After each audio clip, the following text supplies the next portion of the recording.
Webinar series. Today's webinar will walk you through how to get insights from your data quickly with Amazon Redshift and our business intelligence partner, ClearStory Data. Before we begin, please note that on your screen you can see a question pod, and please submit your questions for the presenters at any time during this webcast, and we'll address them in the live Q&A session at the end of the presentation or over email after the presentation. Also, today's webcast is being recorded, and we will send you a follow-up email with the URL to the recording as well as a link to the presentation deck. So the presenters today are myself, Tina Adams. I'm the product manager for Amazon Redshift, and with me is Vaibhav, the technical co-founder of ClearStory Data. So basically today I will walk you through a quick overview of Amazon Redshift, and Vaibhav will describe how ClearStory Data can help you analyze your data in Amazon Redshift, and he will go through a live demo for you guys. So for those unfamiliar with Amazon Redshift, it's a fast, fully managed petabyte scale data warehouse that's available for less than $1,000 per terabyte per year. So just to give you guys an overview of Redshift architecture, Redshift is a columnar, massively parallel processing data warehouse that's designed to be run as a clustered system. Redshift uses Postgres over JDBC and ODBC to connect to your SQL client or BI tool of choice. The leader node is your SQL endpoint, and it stores metadata and coordinates query execution. Data is then stored in the compute nodes, and all queries are executed in parallel. We also store backups of your data to Amazon S3 in parallel, and nodes communicate with each other and over S3 using a 10 gig connection.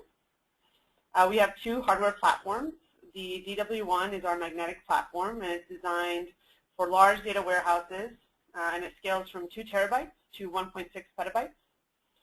DW2 is our SSD platform, and it's really designed for high-performance workloads. So if you have less than a terabyte, half a terabyte of data, DW2 is your most cost-effective option. And speaking of costs, here's a little overview of Redshift pricing. Basically, Redshift is designed to make it cost-effective for you to analyze all of your data. So we charge you hourly for as long as your instance is running. So you can see here the hourly price of a single Redshift node, and then the annual cost per terabyte if you ran the node nonstop for a year. Redshift doesn't charge for the leader node, so your cost is simply determined by the number of nodes running per hour. And our smallest SSD node lets you get started at 25 cents per hour. You can pay hourly, or you can actually choose to reserve instances by paying an upfront fee for a lower rate over 1 year or 3 years. So with a 1-year reservation, you get a 40% discount. With a 3-year reservation, you get a 73% discount. So the effective annual price for a 3-year reserved DW1 magnetic node is less than $1,000 per terabyte per year. And customers we see often run proof of concept hourly on demand and then use reserved for production. This is really a quick eye chart to show you that we have a very fast clip on releasing new features. Over 65 features since launch. We're in 6 regions, and we're constantly innovating on behalf of customer feedback, so please give us your feedback. And then finally, before ClearStory Data gets started, I just wanted to emphasize that Redshift is designed to be a central data warehouse where you can pull in data from all your different data sources to get a complete picture of your business. We integrate with a host of AWS services.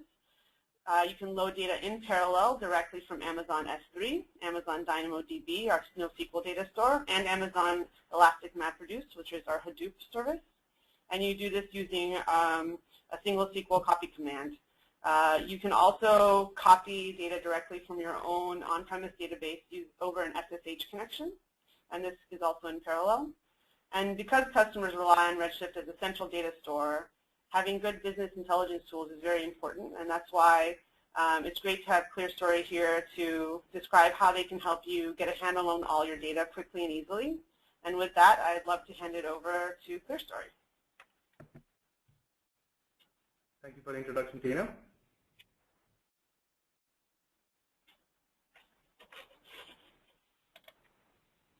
Okay, so before we jump in and take a look at how ClearStory Data can enable you to perform disparate data analysis with your data living in Redshift, let me give you a quick overview of the ClearStory Data solution itself.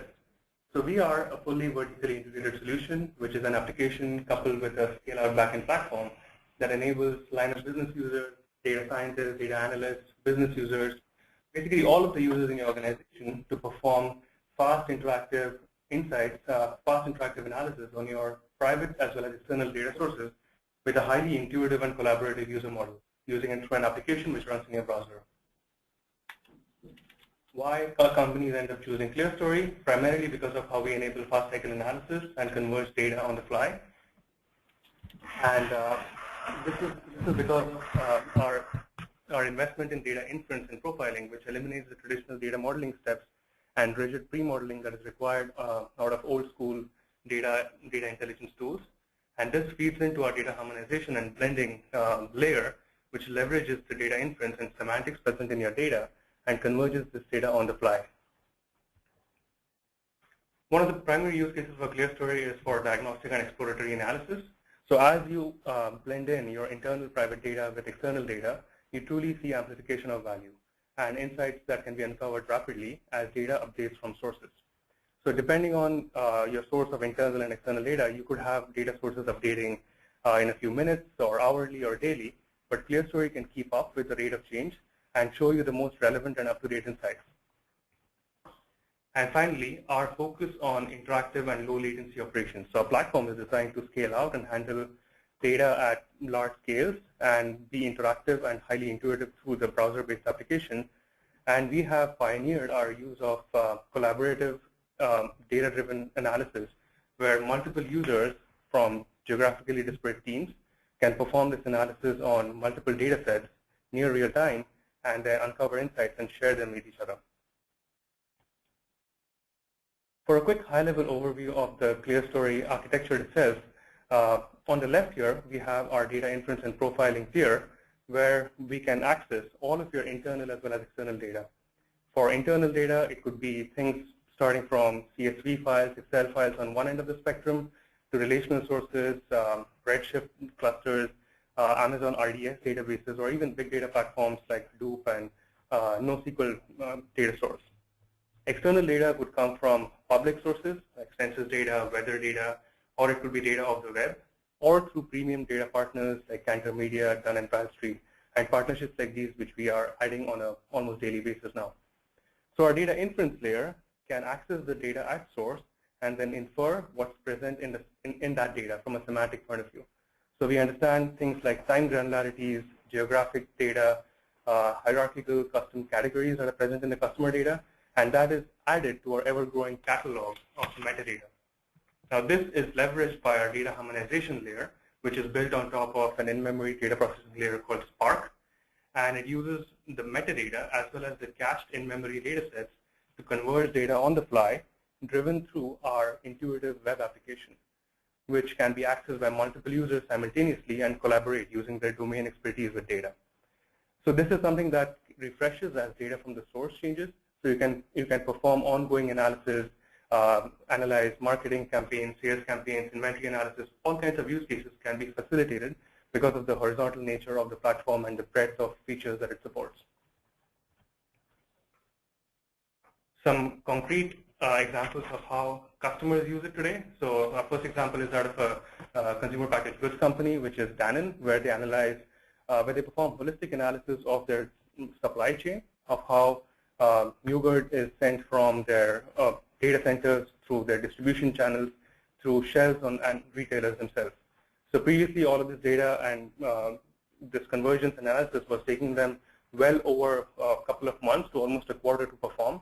But now using ClearStory, in addition to Redshift, they can perform this holistic analysis in under a day, where data is coming in from their internal sources as well as from the third-party partners. The next example is that of a major retailer who is analyzing close rate analysis by location and time. So in their case as well, the complexity comes in because of the diversity of data sources.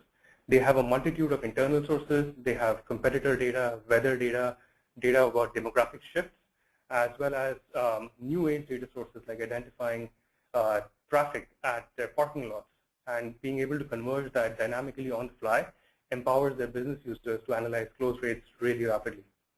And finally, a healthcare provider analyzing clinical trials data for multiple diseases and multiple drugs.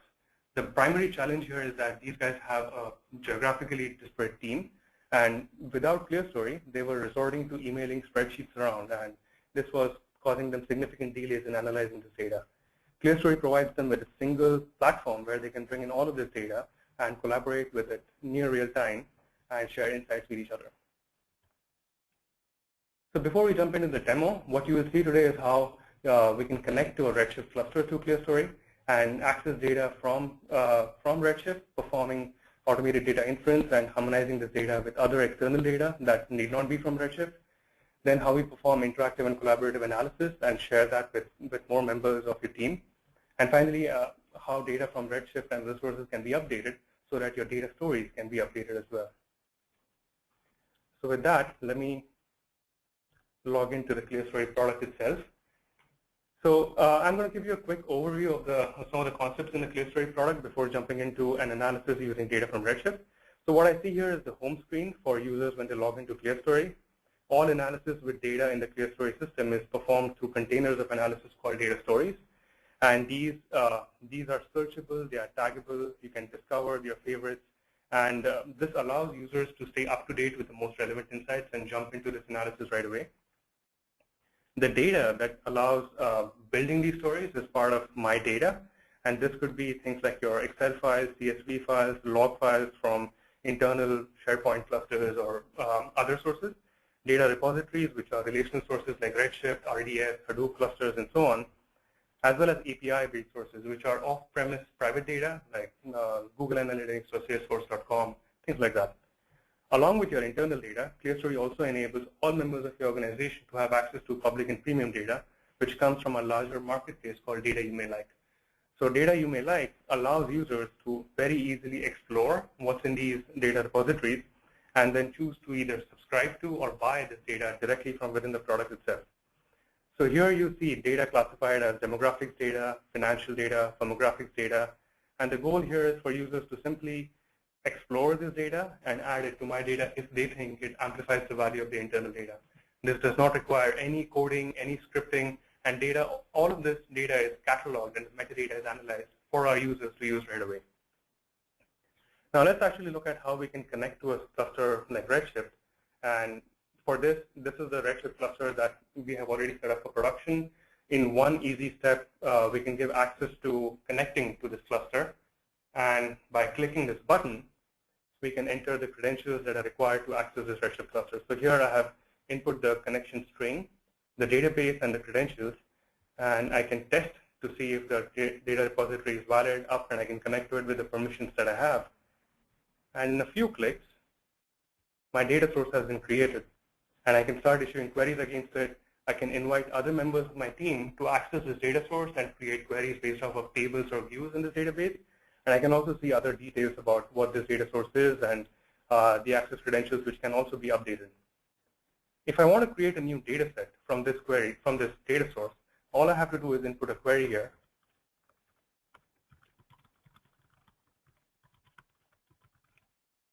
And the system will talk to the database and show me a sample preview of what this data query looks like. Now, once this looks okay to me, I can say create the data query, at which point the ClearStory system will access this data and build an inference model on top of what this data represents beyond what's present in the Redshift catalog itself. Now, as this is being built up and adding to our system, we are also caching some of this data in our harmonization tier so that we can access this data really rapidly and build views on top of this data. Once this process is finished, we can configure this data set. And this configuration interface is highly collaborative. Again, I can invite other members of my my team to analyze this data here. I can give it a name and a description. I can perform other operations to see what our inference system has come back with for recommendations for these logical types. And if there are things that I think are things that need to be augmented, I can do this right here. The trail of all of these actions are available to me so that I can undo these or redo these if in case it's accidental and I need to fix things. But once all of this analysis and classification looks okay, I can go ahead and create this data set. Now, once this data set is ready in the system, I can give access to other members of my team to build data stories on top of this data. I can always go back to the classification process and annotate and tag other pieces of data that I might not have done earlier. This view also gives me a more detailed, in-depth view of what the system or the ClearStory system inferred was present in that data. So things like flavor of ice cream, the category, the brand, the vendor, all of these are additional metadata that the system has collected beyond what's present in the source system. I can also do things like append to this data set to add more data. I can choose to completely override and replace this data set, or I can choose to export as a CSV. Once this data set is now present in the system, I can build a data story with the goal being to analyze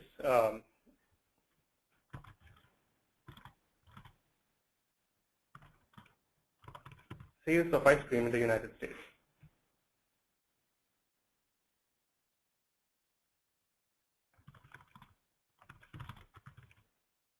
So as you can see here, the system had the data set that came from Redshift had geographical information as well as time-based information. So the system automatically defaulted to a view where it had broken this down by year and aggregating the total quantity of pints sold across the United States. I have access to other measures and other dimensions from this data set, and I can choose to view it differently. But in case of this analysis, I can easily add this data up. So for all of the years that are present in the system, I can look at a breakdown by state for the number of quantities sold, number of pints sold. This is meant to be highly interactive, so I can click on this, and if the underlying data set has data at a finer level of granularity, that is also exposed and made available to the users. So as you can see, this is extremely interactive in nature. I can zoom in and out of this data. I can change visualizations really easily. But the real power of harmonization comes in when you add external data to the story. So for performing this analysis, where we are trying to identify states where we want to target a new flavor of ice cream, I can search all the data that I have access to. And in this case, I have access to US Census data, which is from an external data provider that we have built a connector to. And when I do the search, I'm presented with a harmonization score, which is a relevant score that ClearStory computes for all the data sets that I have access to. Now, a score of 10 is a perfect score, because in this case, the data from US Census also has information about locations in the United States at the county level. I can add this data to my story with a single click, and I am presented with a view of how the system chose to harmonize or blend this data set together. So obviously it's on location, but if there were other location attributes or if there were other time attributes, I can very easily override the default choice the system made and add other attributes on which I want the system to harmonize. But in this case, this looks good to me, so I can continue the analysis, and I can add measures from the second data set. So things like number of households broken down by state. So I can see these two side by side, and I can perform simultaneous drill downs across the two. Since now this data set is in memory in the Spark layer, this access is extremely snappy. What it also lets me do is perform computed metrics. So things like normalizing the quantity of pints divided by the number of households. So as part of the same view, I can see this metric now, which lets me do some further analysis. So changing to a scatter plot, I can see that this data has a clear outlier, which is the state of Wyoming. Now, this might be because of the low population there. It might be because of some dirty data. In any case, I don't want this particular data point to bias my calculation, so I can remove this from my view, and automatically the visualization readjusts to show me the rest of the data points with the correct scales. Now, for the marketing campaign for the new flavor of ice cream, a good starting set of states would be populous states where ice cream is really popular. So I can see by the normalized consumption and total number of households, these would represent a good set of states for me to target. So I can perform a filtering action on these and verify what my filter is giving me. At this point, I can add other members of my team to this analysis and start a new discussion saying these should be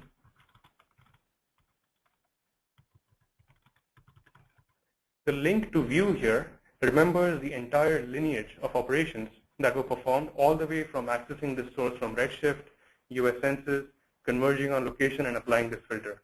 So at any point, if my participants in the story log in, they will be able to click on this view, and they will be brought in to this analysis at that point. So they don't have to spend time retracing my steps. So somebody else who comes in can perform additional filtering on this, saying maybe that original set of states was, well, a little too much for us to target, so we should do these instead.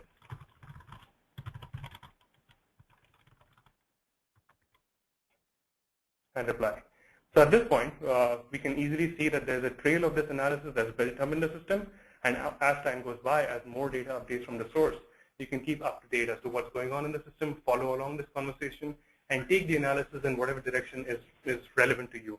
Maybe that's somebody that's on the East Coast performing this analysis, maybe somebody in the Midwest. So there's a lot of degree of freedom, there's a lot of flexibility that the story interface gives you. And as these data sets keep on updating, you can also bookmark these views. So bookmarks are key takeaways.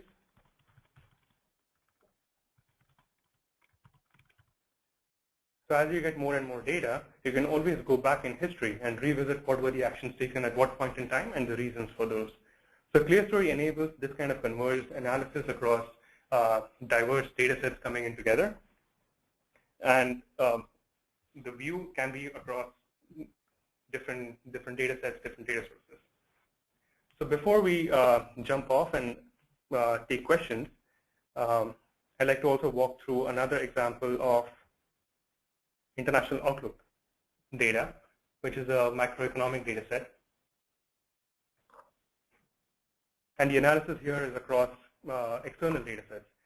So our other collaborative aids that are present in the system here are things like markers, where you can drop in anchors to key takeaway data points, which the system also remembers as new data gets added to the system, so that you can benefit overall as a team and amortize the effort of particular members who might have domain expertise. So with that,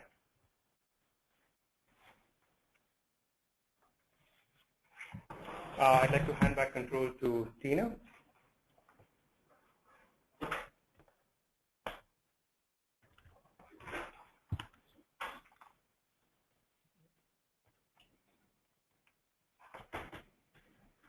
Hello, Tina, can you hear me? Yeah, hi. Thanks everyone for taking the time today. So now we can move to Q&A. Before that, we have a short satisfaction poll for you to fill out. And then after the poll, we'll dive in. And if you have any questions that can't be answered due to time constraints, they'll be answered in a few days via email. So we'll keep those questions with us and make sure to get back to you. So it seems like the poll was open, so please go ahead and do the poll now.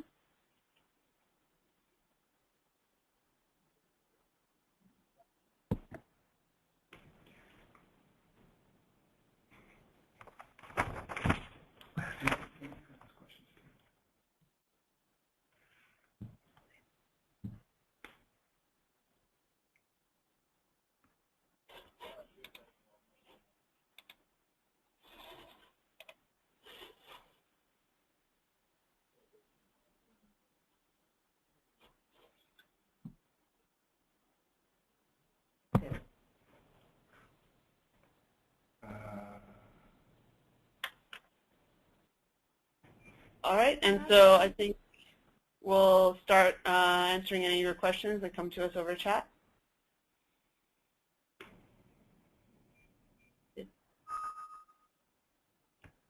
So I have one question here, which says, this is a cool demo. Is there a way to try it myself? So that's a good question. You can go to clearstorydata.com and then sign up there for a way in which you can start using ClearStory Data with Redshift right away. This is something that you can do entirely online. If there are any problems that you run into, please do reach out to us at info@clearstorydata.com.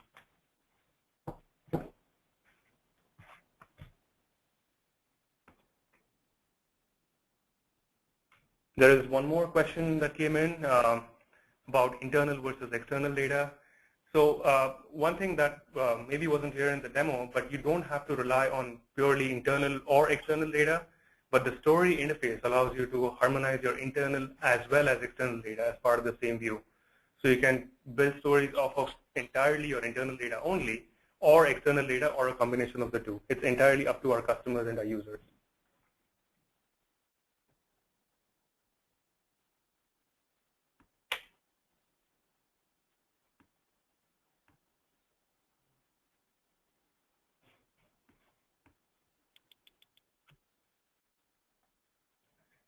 So there's another question that came in. What are the benefits of ClearStory versus using Tableau on Redshift?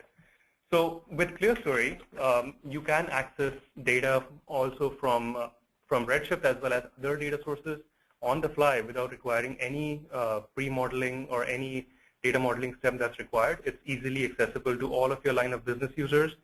And we have invested and built a platform optimizing for speed of access, incredibly low latency and scale. So there's no ETL required, there's no rigid pre-modeling required. All of this data as it updates is present and available in ClearStory, and using our metadata catalog, it can be presented in a way in which you can harmonize with all of the external data. So you don't have to get all of this data into a single source, but you can leave data in its natural resting state in different silos, but access that using ClearStory, which sits as a fabric on top of all of these data sources. So scale, benefits of speed, no rigid pre-modeling and ETL, and no coding or scripting required. So the ease of use through the browser.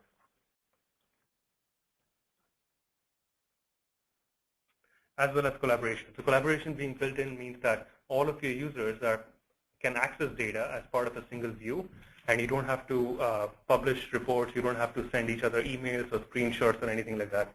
With a single click and a login, you are brought into a live ongoing analysis where you can contribute.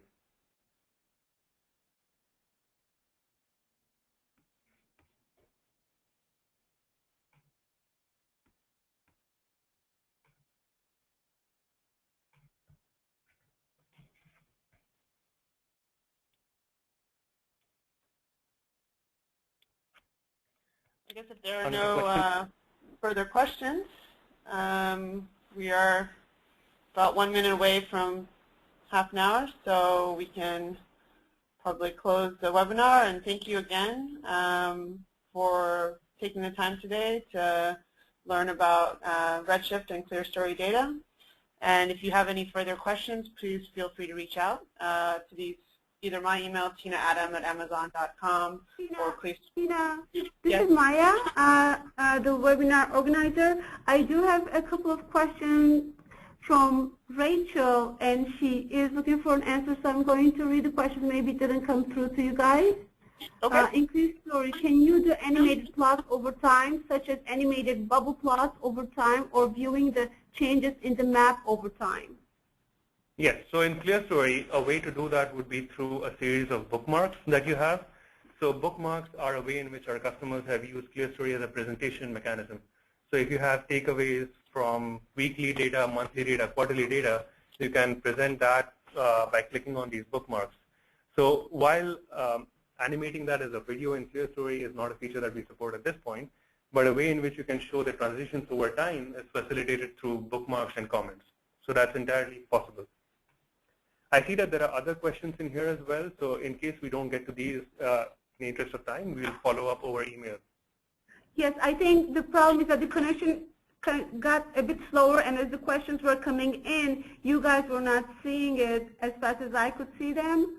So, but all questions that are not answered will be answered over email within a few days. So if you had a question that did not get an answer, do not worry. We will make sure all of your questions are answered. Yes. Tina?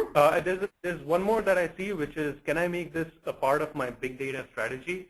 Certainly. So all of the customers that we work with today as well, ClearStory is an integral part of their big data strategy. This is something that they have a use for diverse, large internal data sets, diverse geographically distributed data teams. So this is something that they're using for holistic analysis today. So certainly it is part of big data strategies that customers across different verticals.